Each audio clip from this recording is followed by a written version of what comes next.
Power tiller repair চ্যানেলের পক্ষ থেকে আপনাদেরকে জানাচ্ছি আন্তরিক অভিনন্দন। যারা আমার চ্যানেলটি সাবস্ক্রাইব করেনি তারা সাবস্ক্রাইব করে দেবেন। ইতিমধ্যে যারা সাবস্ক্রাইব করে ফেলেছেন তাদেরকে জানাই অসংখ্য ধন্যবাদ।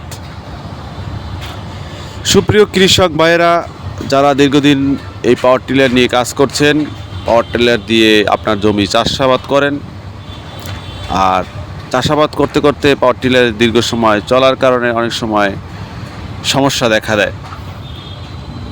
আর এই সমস্যা সমাধানে আমরা আপনাদের পাশে আছি।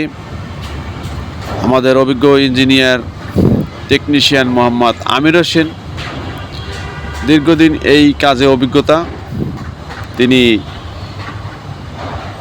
আপনাদের পাশে থেকেই পাওয়ার টিলারের সমস্যা সমাধান করতে চেষ্টা করেন সব সময়।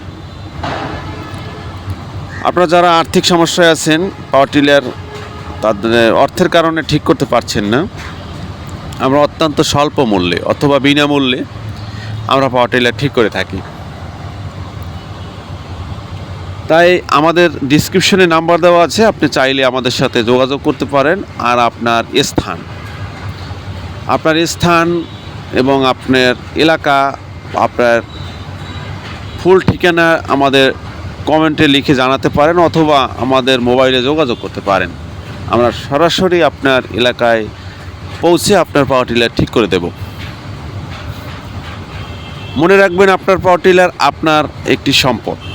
পাওয়ার টিলার দিয়ে চাষাবাদ করেন এবং চাষাবাদে ফলে জমি উপযুক্ত হয় ফসল ফলানোর জন্য, আর ফসল আপনাদের জীবিকা নির্বাহ করে। তাই পাওয়ার টিলারের যত্ন নিতে হবে আপনাকে। পাওয়ার টিলার দীর্ঘ সময় একই জায়গায় ফেলে না রেখে যত্ন সহকারে শুকনো স্থানে রাখুন।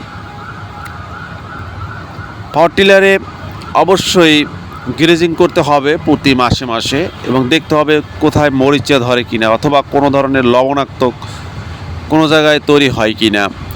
এটা থেকে বিরত রাখতে হলে আপনাকে পাওয়ার টিলারে প্রচুর যত্ন নিতে হবে। পাওয়ার টিলারে এর মোবিল অথবা গ্রিস দিয়ে আপনার পাওয়ার টিলারকে সুন্দর করে লেপন করে রাখতে হবে, যাতে পরবর্তীতে চাষাবাদ করায় কোনো সমস্যা না হয়, পাওয়ার টিলারে সমস্যা দেখা না দেয়।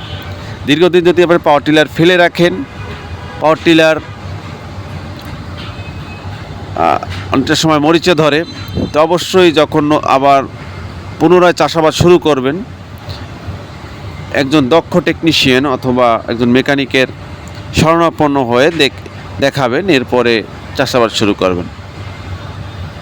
আপনাদের পাওয়ার টিলার অনেকটা সময় যখন স্টার্ট করতে চান, অনেকটা সময় পিছানি স্টার্ট হয়।